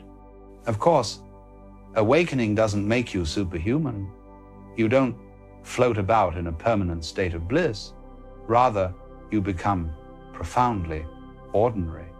You can drink tea, take a walk, wash the dishes, and yet everything shimmers with a quiet luminosity. The sound of water, the feeling of sunlight, the laughter of a friend, all are sacred, not because they belong to some higher world, but because you finally see them as they are. You stop dividing life into sacred and profane, spiritual and mundane. You realize it was all one dance, one motion, one eternal now. And this is what awakened people gain, not detachment from life, but intimacy with it. They no longer hold themselves apart, judging, comparing, calculating. They are immersed, but not entangled. They act, but without the tension of control. They love, but without possession. They experience pain, but without resistance. The gain is a kind of effortless participation. It is the freedom to be fully human, without pretending to be divine, and yet knowing that the divine was never anywhere else. In our culture, we confuse awakening with escape. We think it means to transcend the human condition, to rise above suffering, to be beyond error. But true awakening is not escape, it is inclusion. It is saying yes to everything, even the parts you once rejected. It is realizing that the darkness, the confusion, the doubt are not mistakes to fix, but aspects of the whole to embrace. You see, the moment you stop trying to edit existence, you discover its perfection. You realize that everything you tried to push away was, in its own way, necessary for the dance to continue. This realization brings a deep compassion, for when you no longer judge yourself for being flawed, you no longer judge others for being asleep. You see them as you once were, caught in the same beautiful confusion, dreaming the same dream of control and separation. And so, instead of trying to wake them up, you simply love them. You let them be, because you understand that even their struggle is part of awakening. After all, you cannot wake from a dream you've never had. As you awaken, what you gain is not certainty, but trust. The old craving for answers dissolves, replaced by a quiet confidence that you don't need them. You no longer demand that the universe explain itself. You live as the question, open, alive, curious. You no longer seek security in belief or identity. You rest in the unknown and find that it holds you. What you gain is not knowledge, but wisdom, the kind that doesn't cling to conclusions. And what's most surprising is how utterly simple life becomes. You see, simplicity is not the absence of complexity, but the absence of conflict. When the self stops arguing with reality, everything falls into harmony. You no longer feel divided between what is and what should be. You stop rehearsing your life and begin to live it. You stop analyzing your feelings and begin to feel them. You stop searching for love and discover you are its source. This simplicity cannot be taught through philosophy. It has to be seen. It's like a mirror that reflects everything but holds on to nothing. The awakened person moves through life like that, reflecting, responding, dancing, yet untouched by the passing images. They have not withdrawn from life. They are more alive than ever, because they no longer resist it. So the great gain of awakening is the loss of struggle. The gain is the peace that comes when you stop trying to fix the world and instead allow it to unfold. The gain is the return to innocence, the unlearned trust of a child who plays without purpose, loves without calculation, and cries without shame. To awaken is to rediscover that innocence in the heart of wisdom, to see with clear eyes and still say yes to it all. And so, my friends, what you gain when you awaken is not something you can hold, not something you can show or prove. You gain a way of being, a way of seeing that transforms every ordinary act into a miracle. You gain the silence between thoughts, the stillness beneath movement, the presence within absence. You gain yourself not as an object, but as the ungraspable awareness that has always been here, waiting for you to stop searching long enough to notice. And when you begin to see this clearly, something very gentle starts to happen to your relationship with life. You stop treating it as a problem to solve, and you start listening to it like you might listen to music. You notice that each moment has its own melody, its own texture, and that you are not standing apart from it. You are the very rhythm itself.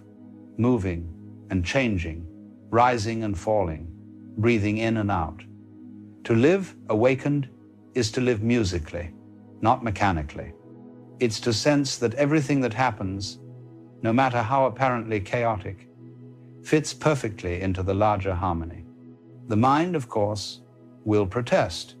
It wants to hold on, to define, to plan. It will say, yes, but what about tomorrow? What about my responsibilities, my dreams, my losses? And the answer, you see, is not to reject those concerns, but to notice that they too are part of the music. The melody includes the dissonance, the unresolved chords, the tension that makes the release so beautiful. Without them, the song would be flat and lifeless. The awakened person does not demand that life always sounds sweet. They understand that even the sour notes belong to the composition. This changes how you relate to suffering. You begin to see that pain, fear, confusion, they are not punishments, nor signs that you've done something wrong. They are movements in the great symphony of existence. And when you stop resisting them, they transform. You see the difference between pain and the resistance to pain. Pain simply arises and passes. Resistance lingers, echoing, amplifying, creating stories. The more you fight it, the deeper it digs in. The moment you allow it, the moment you say yes to even this, it begins to dissolve. Awareness itself is the cure. Now, there is something profoundly tender about that discovery, because for the first time, you stop running away from yourself. You no longer divide your inner world into good and bad, acceptable and shameful. You see that the parts you once rejected were never enemies at all. They were lost children waiting to be seen. And so, you stop trying to purify yourself into some ideal version of a spiritual being, and you begin to love the human one instead. You begin to understand that the divine expresses itself precisely through imperfection. The crack in the bowl is what allows the light to shine through. And as you grow into that understanding, something unexpected emerges humor. You begin to laugh at the whole cosmic joke. You laugh at how serious you once were, how desperately you tried to be enlightened, how tightly you clung to the very ideas that kept you trapped. You laugh because you see the absurdity of trying to control what was never yours to control. You laugh, and in that laughter, the walls collapse. The divine play, the Leela, as they call it in Sanskrit, becomes obvious. The world is not a machine grinding toward an end. It's a dance of energy, endlessly creating and dissolving itself, and you are both the dancer and the dance. When you awaken to that, the quality of your relationships also changes. You no longer approach others as instruments to your happiness. You see them as reflections of yourself, not metaphorically, but literally. You realize that there is only one awareness appearing as many points of view. So when you meet another person, you are meeting a different expression of the same being. This recognition gives rise to an effortless compassion. You no longer need to forgive because there is nothing left to accuse. You no longer need to prove because there is nothing to defend. You relate from a space of quiet understanding, free of demand. And yet, this doesn't mean you become passive or indifferent. You still speak truth, you still act, you still set boundaries when necessary, but you do it without hatred, without the need to conquer or justify. Your actions arise like waves from the ocean, spontaneous, appropriate, alive. You respond instead of reacting. You participate instead of controlling. And in that way, every interaction becomes sacred, because it is no longer about getting something. It's about recognizing what's already shared. Many people imagine that awakening makes life easier, but in truth, it simply makes it real. You still face loss, illness, conflict, disappointment. The difference is that you no longer interpret these as personal failures. You see them as part of the unfolding. You stop asking, why is this happening to me? And begin to ask, what is this showing me? The awakened person doesn't avoid storms. they learn to dance in the rain, because the rain is also part of the song. In this openness, your sense of time begins to shift. You notice that the past and the future are no longer as heavy as they once were. They appear like faint ripples across the vast stillness of now. You realize that what you called past is just memory arising in the present, and what you call future is imagination appearing here too. Everything is happening now, and this now has no edge. It is infinite, boundless, ungraspable. You stop trying to live in the moment, because you see there is nothing outside of it. The idea of living in the present becomes redundant. You are the present. When that realization dawns, anxiety begins to fade. Because anxiety always depends on time. It depends on imagining a future you must prepare for or a past you must fix.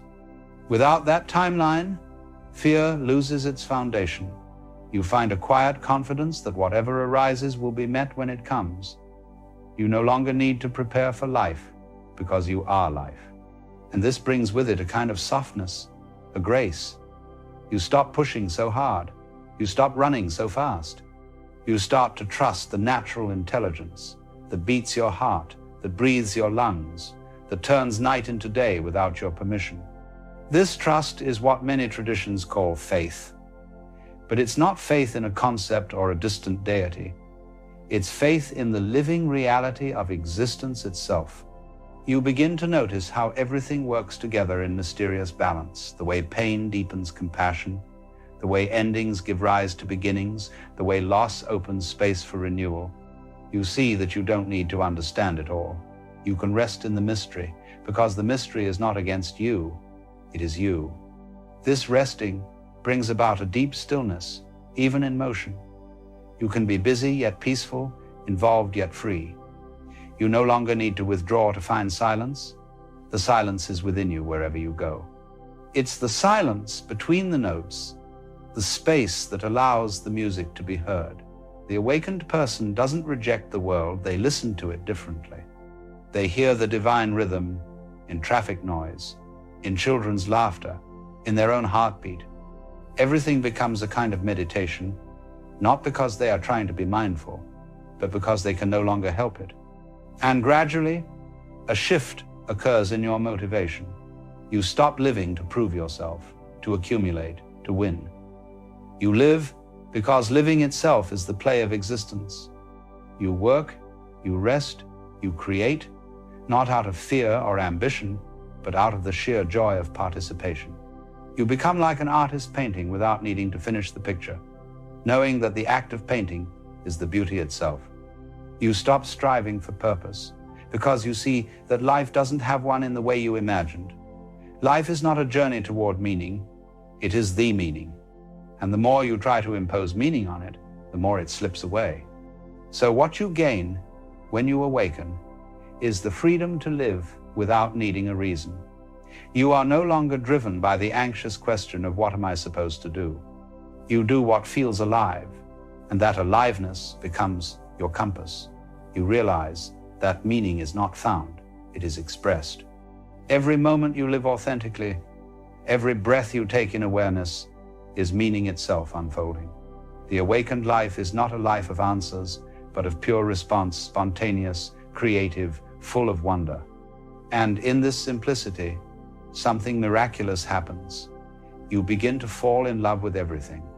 Not a sentimental love, not an emotional clinging, but a deep appreciation for the astonishing fact that anything exists at all. You walk through the world as if seeing it for the first time.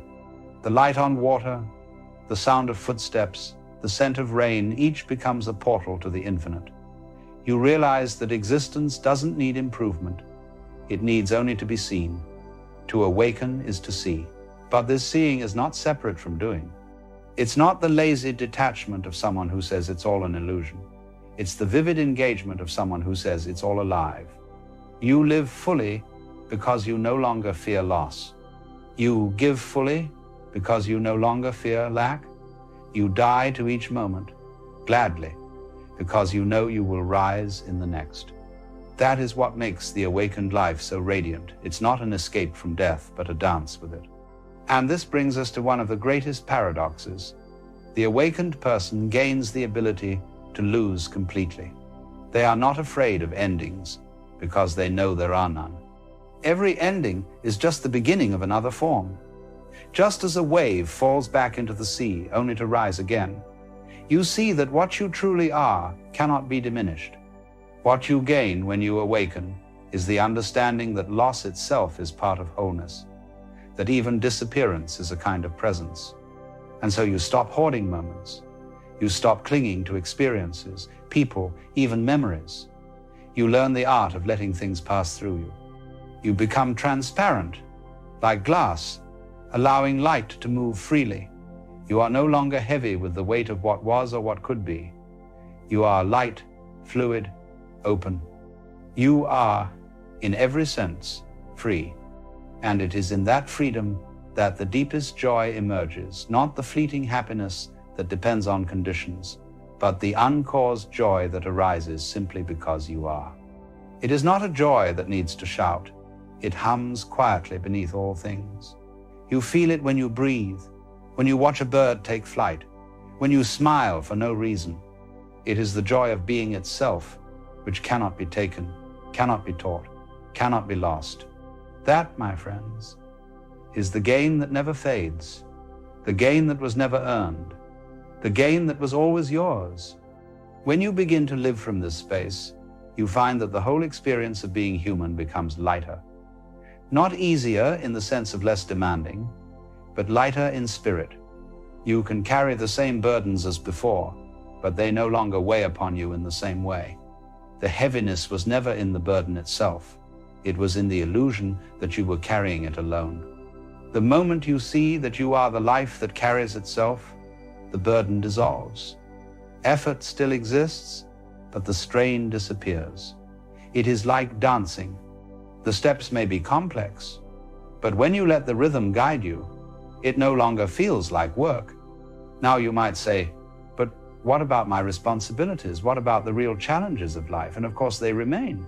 But the difference is that you meet them from a different place. You respond not from fear or obligation, but from clarity. When the mind is no longer clouded by anxiety and control, wisdom arises naturally. You see what needs to be done, and you do it without the constant commentary of self-judgment. Life moves through you with its own intelligence. You become, as it were, an instrument that plays itself. This is why the awakened person seems calm even amidst chaos. It's not that they are numb or detached. On the contrary, they feel everything more vividly than ever before. But because they no longer identify with every passing thought or emotion, they are not drowned by them. Emotions come and go like weather over the landscape, but the sky itself remains untroubled. You become that sky, and once you see yourself as the sky, you stop trying to control the clouds. You let them drift, you let them rain, you let them shine, and everything finds its place. You might notice, too, that your sense of identity begins to loosen. You no longer cling so tightly to the story of who you think you are. You stop being so certain about what defines you, because you realize that identity is not fixed. It's a process, a dance of appearances. One moment you are a teacher, another a friend, another a stranger passing by. And all these roles, though temporary, are expressions of the same consciousness. You don't have to pick one and make it permanent. You can be all of them and none of them at once. That is true freedom. It's a curious thing, but when you stop taking yourself so seriously, the universe begins to reveal its sense of humor. You start to see how the grand drama of human existence is, in a way, a play. Each of us plays our part, the hero, the fool, the lover, the skeptic, and the beauty of it is that the roles keep changing. The trouble begins when we forget it's a play. When we start believing we are the mask, we suffer. But the moment you remember, you can laugh again. You can enjoy the performance, even when it's tragic, because you know the essence behind it is untouchable. This is what many spiritual traditions mean when they talk about detachment. It's not coldness or indifference. It's the warmth of knowing that you are safe, even when things appear to fall apart. You can let the waves crash because you know you are the ocean. You can let the story twist and turn because you know you are the storyteller. And once you understand that, fear loses its grip entirely. For how can the ocean be afraid of the wave? How can the storyteller be afraid of the plot? From that space, love takes on a new dimension. It's no longer a transaction, no longer a search for completion. It becomes a natural state of being. You love not because of what you get, but because that is what life does when it knows itself. You find yourself moved by compassion not out of duty, but out of recognition. You see yourself in everything, in the stranger's eyes, in the trembling leaf, in the child's laughter, in the grief of loss. Love becomes as effortless as breathing. And this love cannot be lost because it was never dependent on conditions. It flows because you exist. And then comes the greatest paradox of all. The more you surrender your life, the more alive you feel. The more you release your need to control, the more powerful you become. Because power, in its truest sense, is not domination, it's alignment. It's the power of the river that moves mountains, not by force, but by persistence. The awakened person is like that river. They don't fight obstacles, they flow around them. They don't resist change, they become change. They move with such ease that what once seemed impossible now happens effortlessly. That is the gain that can never be lost, the power that comes from no longer needing to be powerful. And as you live in this way, you begin to see that everything that happens, even what seems terrible or senseless, fits perfectly into the whole. You stop asking, why me? And begin to ask, why not me? For you are part of the total movement of life. You are not a mistake in it, you are it. This realization does not make you passive, it makes you deeply alive. You become more responsive, more present, more in tune with the subtle cues of existence. You begin to sense what life is asking of you in each moment, and you respond naturally without hesitation. You don't have to plan your authenticity. It simply expresses itself. Sometimes people think awakening will make them separate from the world, as though they will float above it all in eternal peace. But the truth is just the opposite. Awakening brings you closer to everything. You begin to taste the rawness of life, the salt and the sweetness together. You cry more easily, laugh more deeply, love more honestly, because you are no longer afraid of feeling. You are no longer hiding behind defenses. You are open, unguarded, and that vulnerability is strength itself. You discover that to be fully human is not to escape life, but to embrace it completely. Now, you may wonder, if everything is perfect as it is, what's the point of doing anything at all? Why act? Why strive? Why care?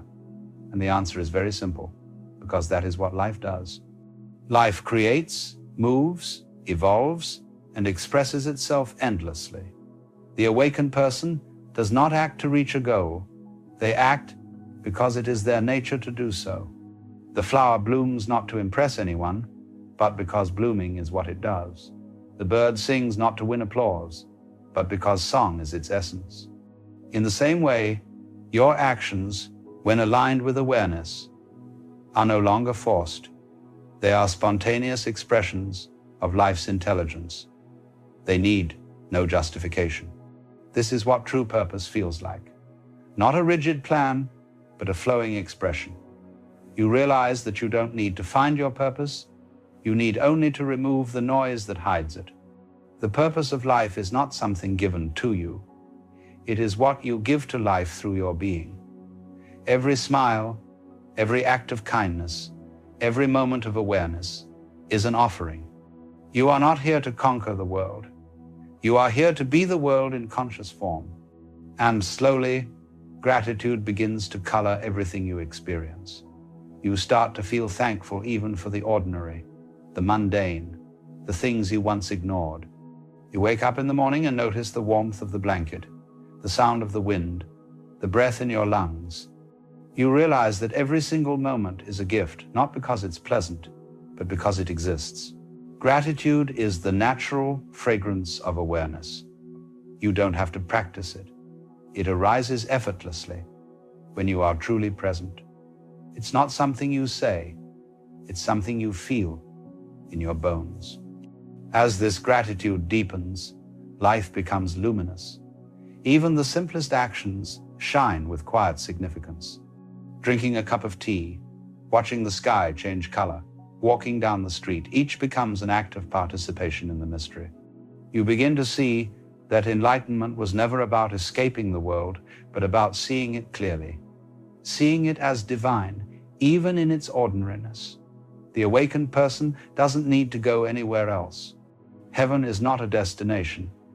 It's the realization that this, right now, is sacred. And then one day, without fanfare, you find that your search has ended. You no longer wake up asking, how do I become awakened?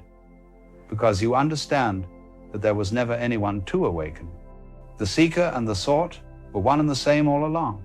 The game of becoming has dissolved, leaving only being, and being is enough. You no longer measure your worth by what you achieve or what others see.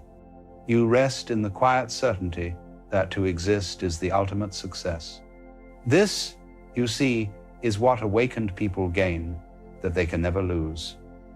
It's not a special state, not a mystical power, but a simple, profound intimacy with life. The gain is not something added. It's the removal of the illusion that you ever lacked. You have always been whole, always been free, always been the dance itself. The clouds may come and go, but the sky remains untouched. So what does it mean, really, to awaken? It means to stop pretending, to stop chasing the mirage of a future that never arrives, to stop believing that happiness depends on what happens. It means to relax into the mystery, to trust the unfolding, to realize that this moment, just as it is, contains the entire universe. You have nothing to gain because you were never missing anything. And in that realization, the search ends, not with a bang, but with a smile. That is the quiet laughter of awakening. It is the sound of life recognizing itself. It is the joy of a wave, realizing it was never separate from the sea. And once you hear that laughter, truly hear it, you know there is nothing left to fear, nothing left to chase, nothing left to lose. You are home, and you always were.